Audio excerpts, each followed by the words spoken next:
So hey everyone, you should watch this video after you've read the short story, The Ones Who Walk Away from Omelas, and you've taken the quiz. And what I wanted to do was just to create a lecture which kind of helps you maybe better understand The Ones Who Walk Away from Omelas. Sometimes students have a hard time with the story, kind of understanding it. So I wanted to walk you kind of through the story to kind of get a better understanding of what's going on, and then maybe kind of talk about how the story relates to rhetoric and argument. So, in a ground class, what I would do is I would ask students, if you were making Omelas into a Hollywood blockbuster movie, where would you set the town of Omelas? And notice, Omelas has kind of a creepy feel to it. It's almost like a Twilight Zone episode, right? Because we know that Omelas is set in the happiest place on earth. It's a beautiful place. It's picturesque. It's sort of next to a beautiful, I can't remember if it's just a bay or a lake. So sometimes I think I would set Omelas in Lake Tahoe, right? I mean, just a beautiful spot in California. I sometimes think that I might actually send Omelas in Amsterdam, because notice Amsterdam is a great city. It's beautiful, and you can do anything and everything that your heart desires in Amsterdam. And I might even set Omelas in Disneyland, because they do say Disneyland is the happiest place on earth. But no matter where you might imagine you would set Omelas, right? We know it's picturesque, it's beautiful, and everyone can do anything their heart desires.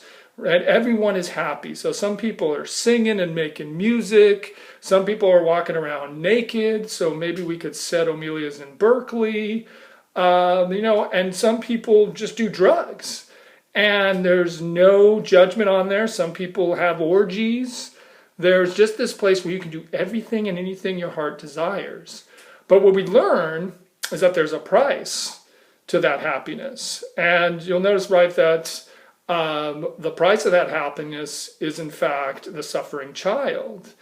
And, and notice, I kind of like, my original reading of the story where everyone knows about the child, and they have to visit the child once in their life. But my students tell me that's optional, right? That you don't have to visit the child. You know the child exists, but it's optional. You can just sit in your little bubble of happiness and never visit the child. But I like the idea that you have to visit the child, because they tell us there is nothing that we can do to help that child. And if you do anything to help that child, society will crumble. And notice, if I just picked up the child and showed him to you right here, notice that child would be just covered in its own feces, right? It would be crying, screaming in its own agony. It has pusses and sores dripping out of it. And notice, there's nothing that you can do to help that suffering child, because if you try to help that child, society will crumble. And at the end of the story, we basically get there. Some people are just shocked by the suffering of the child, right? Some people are so mortified that they go and kick the child. But those people at the end, some people choose to walk away from Omelas and never return. And my question I always ask is if those people who walk away are actually making any difference, right? Because there's absolutely nothing that you can do to help that child. If you do anything to help that child, society will crumble and fall apart. And I always like to imagine that the people who leave Omelas, they go to the next town, and they go over and they get Chuck Norris and Steven Seagal and Arnold Schwarzenegger, and they get a helicopter, and they come down, and John Cena and The Rock are throwing grenades, and they pick up the child and they save the child. But remember, they tell us, you can't do that. If you try to save the child, society will crumble and everything will fall apart. So the question then becomes, to help us understand what this story is about, we have to ask ourselves some questions. And I think the first question we have to ask ourselves is, what does the child symbolize? Right? What does the child represent? And so in many cases, there's an example where the child could represent a Christ-like figure, right? They do say that the child suffers for us, right? The child is suffering for us. So there's an implication that the child is a Christ-like figure. But, in a ground class, I've had some great responses on what students think the child symbolizes. I one time was teaching a summer school class, and I had some students who were going to San Diego State, and they said they thought the child represented Mexico.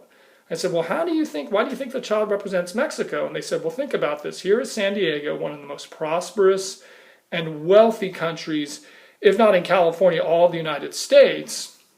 And yet you can, during the weekend, students can just go across the border, then go to Tijuana, they can drink, they can do anything that their heart desires, right? But that Tijuana is one of the most poorest towns in all of Mexico, if not the world, right? And then all those people can just do their party and do whatever they want in Tijuana and then come back to this wealth. And I thought that's a really interesting view on what the child represents, right? The child might represent poverty and suffering, right? It's interesting that I've also had students say, if you look at the child is covered in like filth, and it's covered in a layer of grime, and they sometimes argue that the child is a symbol of gasoline. And if you think about it, in the United States, we still get gasoline fairly cheaply, but where does our gasoline come from? Our gasoline comes from the Middle East, where you have countries that exploit their workers. Some of the countries are dictatorships. Some of the countries treat women as second-class citizens.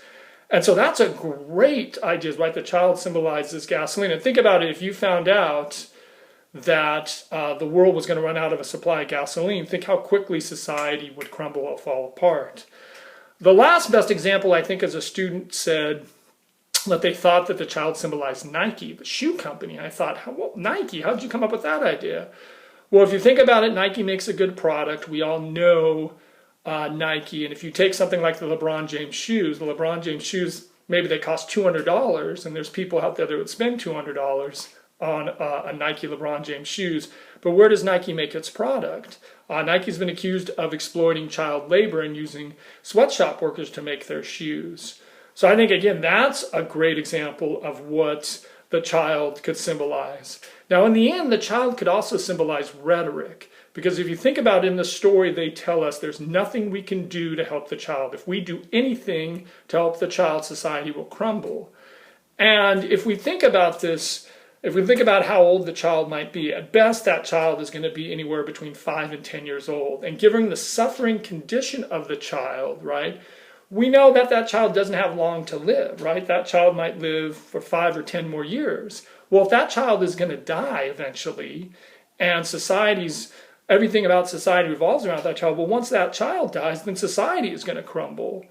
And, it's interesting. I one time had a student ask this question. I don't think there's technical support for it, but he said, imagine if you looked beyond the basement and you looked down and there were more children in the basement.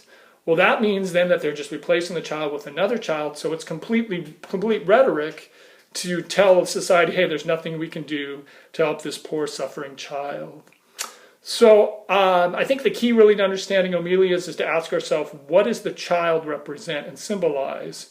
So you're going to have a discussion board in which you kind of ask some questions. What do you think the child symbolizes? And I'd also like to know what you think is the argument of Omelas. I hope this video helped out, and I look forward to seeing what you post on the discussion boards.